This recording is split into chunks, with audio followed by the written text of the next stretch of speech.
Like a little music with your meal, Tuco? Music? Yes, it's very good. Very good for the digestion. We are the music makers, and we are the dreamers of the dream. You know, we're always quickest to doubt people who have a reputation for being honest. I find your lack of faith disturbing. Could be a monkey or a orangutan. A bald monkey? Is he a pig? Sure eats like. Top news stories of the week. Time to find out once again with Megan Olson and News of the Week on the Al Travis Show. Now we've got our Megan's News in review. Megan, how are you? Good. Happy to be back.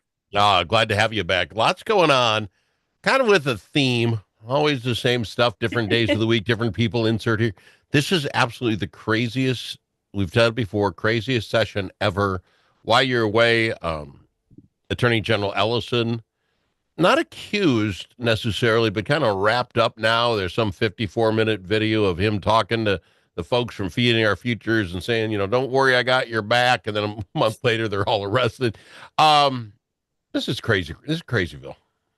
It certainly is. And I would say arguably kind of the top news story, what I think should be the top news story out of the weekend is actually about, back to higher ed. We talk about the University of Minnesota all the time. This kind of takes a different track. This is about community colleges and this new concept of ghost students. So basically, we have folks coming in using other people's stolen identities. They're becoming fake students at these two-year institutions.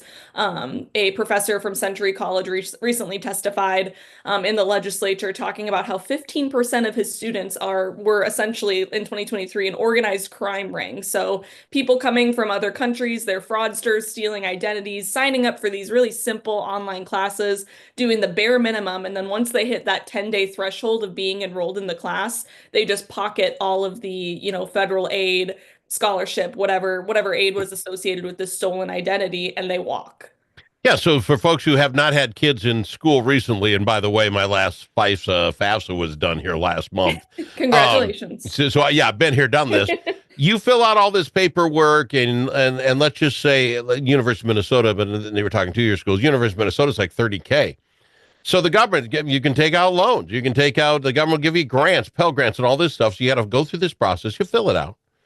And if you're in the class for 10 days, school cashes that check from the government. Everything left over goes to the kid's account, supposedly pay for room and board and that sort of thing. So they take it to the 2-year level where a lot of these classes are evidently online. Fill it out, sign up. Al, the bad guy in his mother's basement. Guess what? I'm taking 6,000 courses this year, all of them from my bedroom. And after 10 days, the checks start coming in.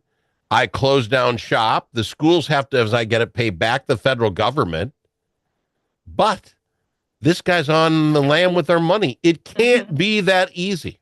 Well, and it sounds like this wasn't really common practice, but then the pandemic happened and we saw a big shift in higher ed. I know my last semester of college was the beginning of that pandemic. Everything switched to online. A lot of institutions have kind of kept that same structure. And when you're talking about these community colleges, they're meant to be kind of flex programs. So for working students, for students with families. So it's meant to be something that's more accessible, but now we're seeing it be exploited. And the ask here is to have the state come in and create a working group to try and address this problem. But the real problem is it can cost, 20, 30, 40 grand to prosecute a, $3,000 fraud claim. So how do we, Well, you don't make it so, Megan, you're making you sound so much like Senator Fretz, who was just on. The bad guy's going to bad guy. What are we going to do? You don't make it so easy. In that article that I read about this, somebody, it might have been this guy from Century College, said basically one way around this, we could make kids have to show up for the first class of the year. Prove you're a human that lives in Minnesota, and you aren't at 4,000 classes at the same time. But he said that'd take a lot of work. But I mean, I think it's a great idea, but also at the same time, if we don't institute a policy like that, we're just placing the burden on these professors. These professors are saying, we try to set up, Zoom meetings with each student at the beginning of the semester. That's really burdensome. I mean, sometimes classes have upwards of 100, 200, 300 students in them. Or they've talked about other methods of verifying your identity, creating, and I remember doing this in college too. You had to create a video at the beginning of the semester, introduce yourself to your classmates, post it. You can see everyone's video. I'm not really sure how the location would work on that, if people could tell where you are. I'm sorry, you're defending it would be really tough to be a college professor and have to know the humans No, are I'm saying real. if the state doesn't come in and come forward with some sort of solution, the burden, I mean, right now is on these professors. You're starting off the semester with a general distrust of your students. We're kind of altering the way, I mean, this fraud scheme has altered the way higher education is functioning. But I don't know, with the major cost of prosecuting sometimes these smaller crimes, what is really the real solution? They didn't have computers when I was in college, so talk me through this. You're laughing. They didn't. I'm old. When you take a class online, there isn't 500 little video Zoom people heads going across. Do you not actually show up to class and have the computer on and a picture of yourself? Do you not have to actually be It depends. live? Some professors will film their lectures ahead of time, and it's on the student to go ahead and watch those back and get their coursework done. And that's what these fraudsters are doing, is they're trying to do just the bare minimum to show I'm a real student. I did that assignment. I sent in those 2 discussion questions that the professor asked for. They're just basically doing the bare minimum for those 10 days, and then they're out. All right. I don't know if they drop the course or how that works, but Well, if you just don't show up and we just stop doing it, once the money clears your checkbook, what do you care? You made up a name anyway. It doesn't. You're not going to go to jail. It's very akin to return to work. State workers be in person 50% of the time. I think we're kind of going to see that same strategy implemented back into these college programs, because that really is the only solution is butt in the Make 'em go chair to school. in person. Okay, and let me ask you this. You talk about these poor professors, and I know I'm going to get in trouble for this, but I don't care. Did you catch, because it wasn't a big news story, so I don't know if they're going to come up with this or not. Did you catch that, Miriam O'Neill, representative, sitting in the education department, and she referenced the rule that you're not supposed to be able to make more money than the governor in the state of Minnesota without exceptions. Well, evidently they wrote an exemption to the University of Minnesota. I don't know if you caught this. 2,100 faculty at the University of Minnesota make more than the governor. 2,100 humans at the University of Minnesota make more than the governor. More than 100 make over $300,000 a year. Which Now, I just wouldn't be concerning if it was a private institution, but it's exactly. not. Spend your money the way you want. This is the same group that comes back and asks us, all of us, for $500 million every year, or we're going to raise tuition on your kids because, we gotta. Megan, I throw it out. You've been to college recently. There's that dean. There's the head of the college. I can't come up with 2,100 names of jobs that would be so important to make more than the governor. Well, and this is one I'm definitely going to keep an eye on, because I don't think the University of Minnesota has chimed in much on this yet. I'd be curious to know what is the percentage of ghost students at the University of Minnesota. It is a larger institution, so do they have more kind of fraud prevention mechanisms in place? With a lot of these smaller schools, they're like, we just don't have the manpower to devote time and energy to figuring this out. But at a place like the University of Minnesota, I would think that things would be a little bit more under lock, but you we'll would see if think there'd they be get involved someone, in this fight. there's someone making more money than the governor whose whole job it is make sure these humans actually are human beings. I would love that. I'm sorry if that prize story is not coming up, because I actually saw that happen, and no one at the university even stood up to say Miss O'Neill was wrong, which I found interesting. So anyway, that side note, I'm not happy. I know it'd be very hard, and they're just $3,000 here, and why we're going to spend $20,000? Because if you don't stop 15% of their population weren't real people, then you don't get paid. It starts small and it snowballs, and that's, you alluded to it in the beginning. That's what happened with Feeding Our Future, and now we're finding out that our attorney general was somewhat involved, maybe new, unclear. Like you said, it's an almost hour-long tape. It sounds like he was meant to be meeting with a very close friend who I believe was involved in Feeding Our Future, but this friend showed up with a bunch of other folks. One of them got the bright idea, I'm going to record this conversation. It was a part of the Feeding Our Future trials. And now that those are kind of wrapping up, it has come out publicly, and he is, quoted in this saying that I messed up. I had Senator Frentz on, a lawyer, and Steve Fink, and I should have asked them, and I didn't.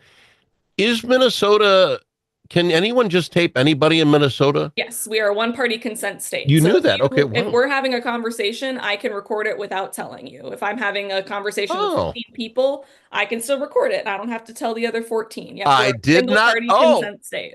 well, okay, because not that I think that's cool, by the way. When you get the weird feeling that you should probably tape the conversation, you're probably in a conversation you shouldn't be in. I mean, I'm just throwing that out there, covering your backside or whatever. But it does come out, and now we have this tape. I don't know what it does say or doesn't. As far as what I mean by that is, if it's all about timing. Mhm. Here's your attorney general telling a group, "Don't worry, I've got your back. I'll find out what's going on." Okay, constituents come up, you say there's a problem, we'll take a look into it. But he works for the state of Minnesota, and they're having a problem with the Minnesota Department of Education.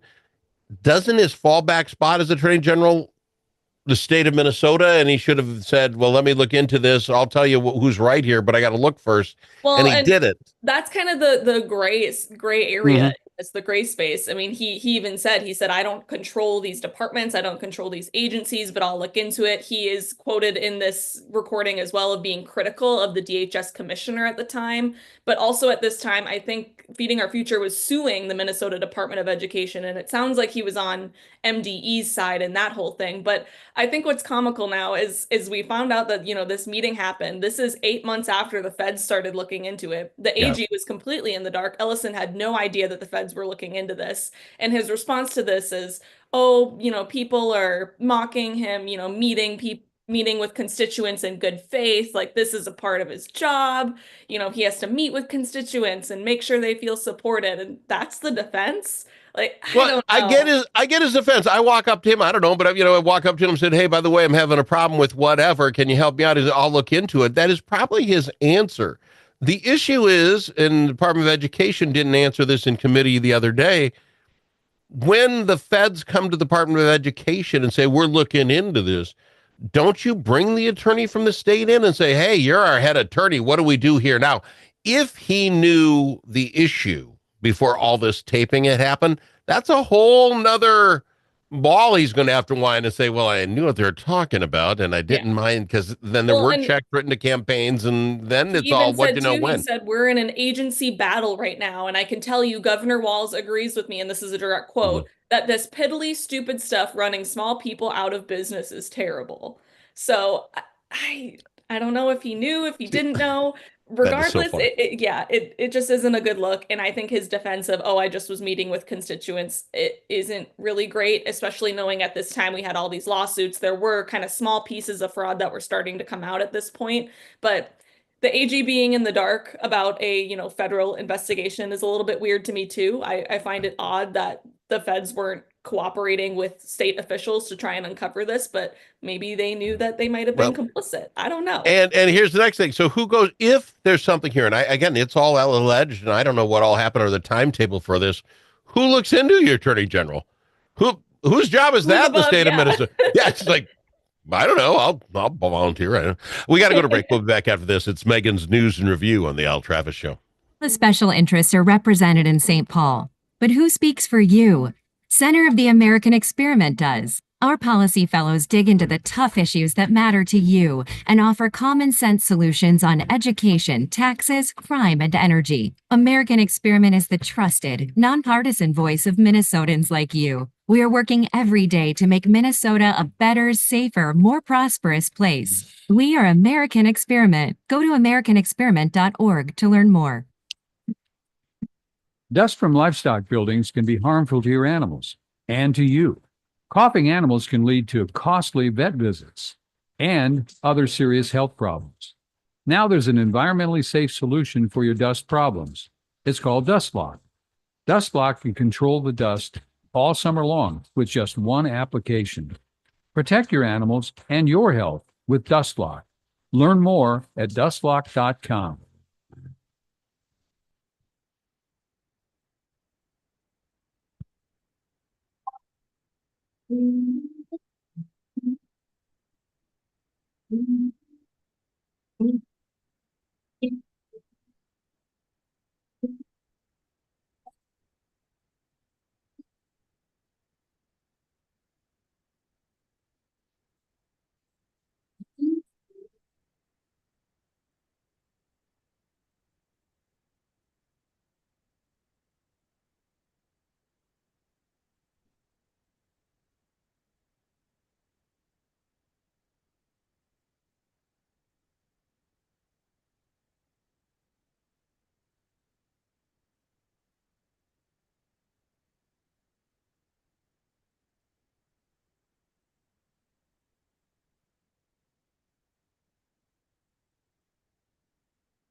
Are you kidding me? You know that comment you said to the radio? The thing that we got wrong? Clearly, Brussels sprouts are the worst vegetable. Call us and let the world know your thoughts. 855-257-7469. That's 855-ALS-SHOW. We've got our Megan's News and Review on the Al Travis Show. Time for probably one more. What do you got for me? Other stories?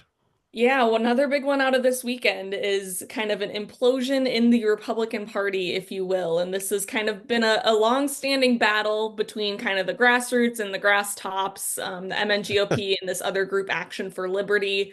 It kind of came to a head when the MNGOP met and decided to formally condemn, their executive committee decided to formally condemn this Action for Liberty group. And I'm not sure if we've talked too much about them on the program, No. but they're a group that has nonprofit status, but has done a lot of work in the Republican Party to try and get grassroots individuals to get involved, to caucus, go to BPOUs, go up the chain, be a delegate, and also recruits candidates. And so oftentimes they're going head to head against Republican endorsed candidates or trying to persuade the Republican endorsement in their direction. Oftentimes they push for no endorsement even too, and then things go to a primary. But there's a lot of implosion happening in the Republican politics here in Minnesota. And I think it kind of goes to show there's a reason why Republicans have had such a hard time getting and maintaining majorities in Minnesota in the last 6 years or so. I have no idea what pushes them to do this. It's a grassroots, right-wing life thing. Got it. Maybe they don't like them. Maybe it's a big thorn in their side, all of that. But it just winds back up the idea that, oh, wait a minute, does this take off the top burner for the Republicans? That they were sending money to a Wyoming listed company that was really a guy who's anti-Republican Party in Minnesota. Talk about implosion.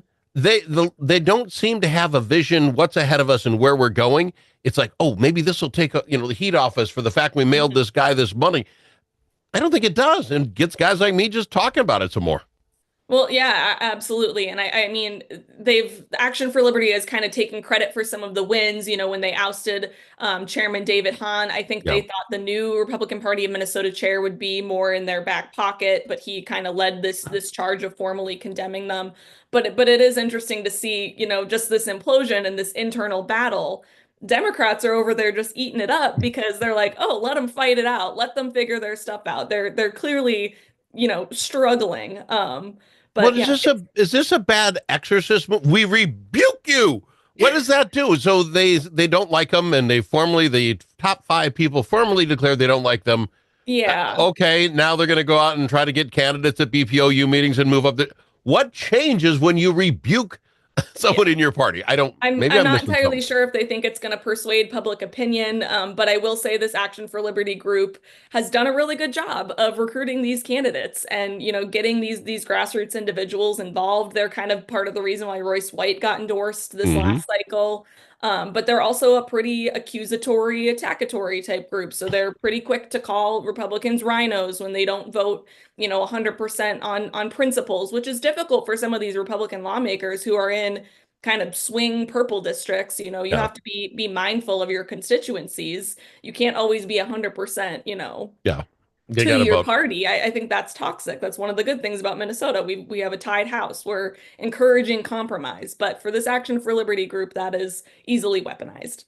Yeah, it's so funny. It's the Republican Party. Kind of like raising kids. Who spilt the paint on the carpet in the living room?